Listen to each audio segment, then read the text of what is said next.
LFA 124, Formiga versus Bunes in the flyweight division. We got the main event in the flyweight division and the co-main events also in the flyweight division. Very good prospects that will be fighting on the card. Felipe, Bunes, Clayton, Carpenter, Windson, Ramos, and Jussier Formiga. Jussier Formiga has fought and beat former UFC champions like Davis Figueiredo, Sergio Pettis, who is a Bellator champion, beat Dustin Ortiz, and many other guys. Only losing a title challenger, John Dodson, title challenger, Joseph Benavidez, double champ, Henry Cejudo, title challenger, Ray Borg, title challenger, Joseph Benavidez, title holder, Brandon Moreno, and title challenger, Alex Perez. I mean, literally everyone he loses to is a title challenger. Even Ian McCall is a title challenger. Everyone is a title challenger or a title holder. It is absolutely insane, but he's going to be fighting Felipe Bunes. We got Windson, Ramos, and Clayton, Carpenter, James Wilson, and Hassanzada. It's a very long name. Ahmad, Suhail, Hassanzada is a very solid striker, very big on finishes. A lot of those 7 wins are finishes, and he's got a lot of submission wins on the ground as well. James Wilson, a solid wrestler. We got Waldo, Cortes, Acosta versus Derrick Weaver. That's not going to go the distance. I'm going to say that right now. Austin Wourms, Jacobi Jones, and Tristan, Lindi, and Kasey at Tanner.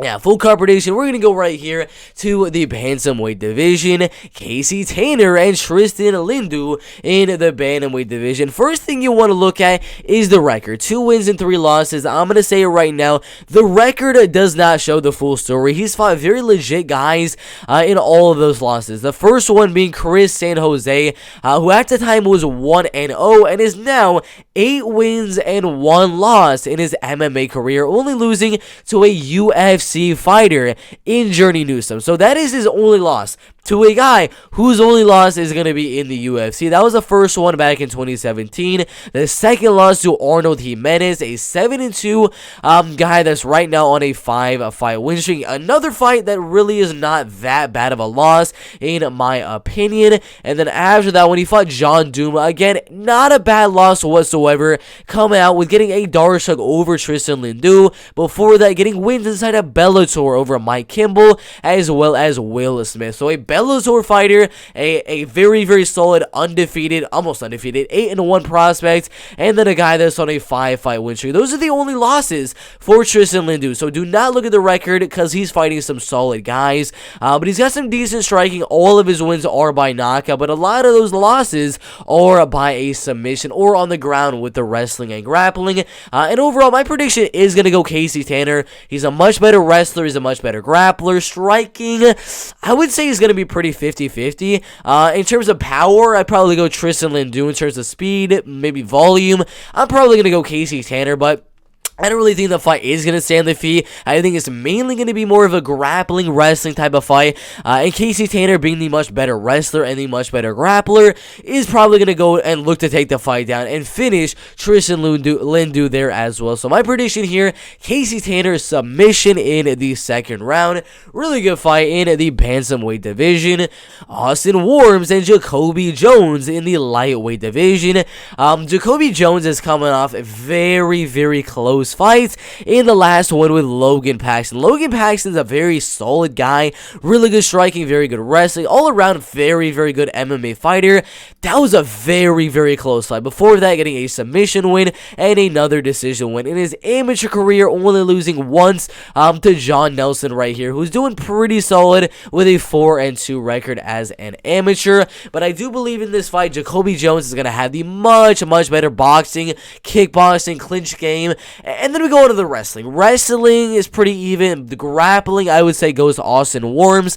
Very slightly. He's got a lot of arm bars in his record. Armbar. Kimura submission win and another armbar submission. So if this fight can find his way on the mat, there's definitely a good chance that we see a submission win for Austin Wourms. He's coming off a submission win over a heavy favorite in Chris Rentiera. I saw a lot of people put Chris Rentiera in a parlay last time, and Austin Wourms got that submission and ruined the parlay. So just for you guys, don't parlay Jacobi Jones in here, because you know he got that submission on bottom. You never know with him. So I'm not counting out Austin Wourms here, because he's definitely a live underdog to land that submission, but Jacobi's just honestly better everywhere. He's a better wrestler, he's a better striker, he's a better clincher, he's a better kickboxer. Everywhere you look at the fight, Jacobi is slightly better. I think the fight goes all the way. Jacobi hasn't had a finish in a while, and when he did, it was an arm triangle. I don't think he's going to submit Austin Wourms in this fight. I think the fight goes all the way, and my prediction is Jacobi Jones by a 29-28 decision. Really good fight in the lightweight division.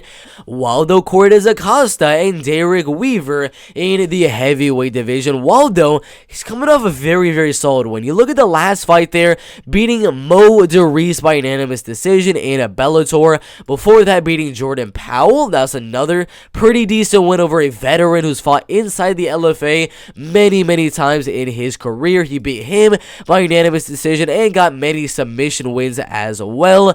Also beat Odell Pontine, which honestly is not that bad of a loss as well, because he fought Thomas Peterson, who's an LFA champion and a very, very solid guy. But Derrick Weaver, he's going to be, I don't know if he's going to have the reach advantage here, to be quite honest. He usually does, but I don't think he's going to in this fight, considering that Waldo is going to have an 80-inch reach, which is absolutely insane. But he's got a lot of power. First shot knockout win, first shot knockout win, first shot knockout win, and we can just keep on going on and on and on, looking at all of the other knockout wins on his record. Coming off a knockout win over Michael Stahl, a very, very solid win there. But if you look here, I do believe Waldo is going to be the better striker. He's going to be the better wrestler. He's going to be pretty much better everywhere. Wrestling, I might have spoke a little bit too soon. Both guys aren't really wrestlers. They're not really grapplers or anything like that. That's why I really don't see this fight going the full 3 rounds, because neither of these guys really go out there like, should I go for a takedown? Sure. They never really do that. They keep the fight on the feet and they throw, and one guy gets knocked out pretty easily. So I think the fight does stay on the feet. Waldo does have a boxing advantage in my opinion. He is 6-4 as a boxer. Coming off a loss against Sonny Cotto by first round knockout. Before that, getting knockout win, decision win, and then another decision win as a boxer. He's just a much, much better striker, but it could go either way. I wouldn't be betting it. There's just no way you're going to bet a heavyweight fight with another guy that has a lot of finishes, with a minus 550 favorite that has a lot of finishes. But I'll go Waldo, Cortes, Acosta, winning the fight by knockout in the first or second round. Ahmad, Suhail, Hassanzada versus James Wilson in the lightweight division. 4 wins and 0 losses, 28.5 years old.